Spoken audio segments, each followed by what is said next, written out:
शिमगा आहे आज. आता शिमगा सुरू होईल. आज जरी शिमगा असला तरी आता खरं म्हणजे निवडणूक आयोगानं शिमग्याची घोषणा केलेली आहे आणि महाराष्ट्रामध्ये गेल्या 1.5 वर्षापासून शिमगा आहे. कोणत्या व्यासपीठावरून फक्त एकमेकाच्या विरुद्ध बोंबाच मारल्या जातात.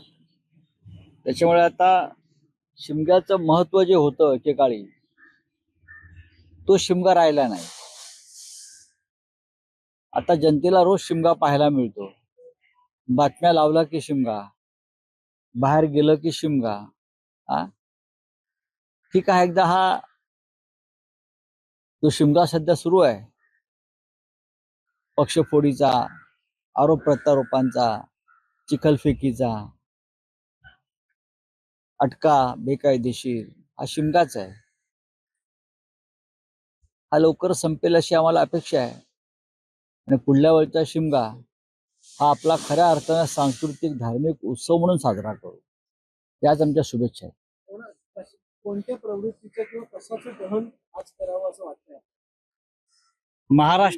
महाराष्ट्रामध्ये शिमग्याला फार महत्व आहे. होळी ही या राज्यातली वेगळी आहे, इतर प्रांतातली वेगळी आहे. या होळीमध्ये अनेक अमंगल गोष्टींचं दहन केलं जातं. जाळून टाकतो आपण, पुरून टाकतो आपण. तर या महाराष्ट्रामध्ये अनेक अमंगल गोष्टींचा उदय झालाय. या महाराष्ट्रामधली संस्कृती रसातळाला लागेल. या महाराष्ट्रावरती संकट येत आहेत. ही सगळी संकट, ह्या अमंगल प्रवृत्ती या वेळेला आपण या होळीमध्ये दहन करून टाकू, एवढीच आमची अपेक्षा आहे. हुकुमशाहीचं दहन करायला सुरुवात केली का? संविधान वाचवण्यासाठी अनेक लोक. संविधान वाचवणं ही काळाची, देशाची, राष्ट्राची नव्हे तर जगाची गरज.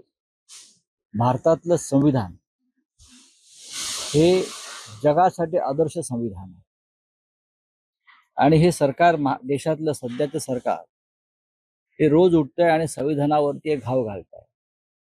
संविधान आज विकलांग झालेलं दिसतंय. हे सर्वोच्च न्यायालयानं सुद्धा मान्य केलंय. या देशातल्या संविधानाला सगळ्यात जास्त धोका राज्यकर्त्यांपासून आहे.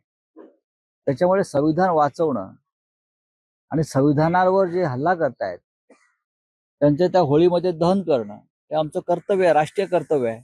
कंगना रनावत को मंडी से पत्रकार परिषद घेतली. प्रकाश आंबेडकर यांनी काल पत्रकार परिषद घेतली. त्यामध्ये सांगितलं की उद्धव ठाकरेंसोबतची आमची युती आता संपुष्टात आलेली आहे आणि याच्या पुढे 7 जागांवर आम्ही काँग्रेसला पाठिंबा देऊ, त्यांना जर एक्सेप्ट असेल तर. आता म्हणजे महाविकास आघाडीतून आता प्रकाश आंबेडकर बाहेर पडले, हे ऑफिशियली समजावं. प्रकाश आंबेडकर यांच्या बरोबर शिवसेनेची युती झाली त्याला जवळजवळ 1.5 वर्ष होऊन गेलं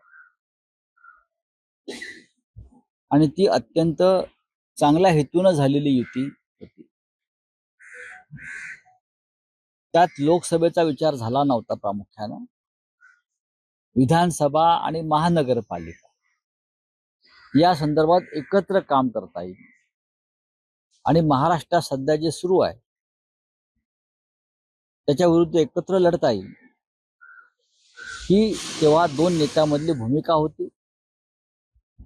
आणि स्वतः माननीय उद्धव ठाकरे हे आंबेडकर भवनात जाऊन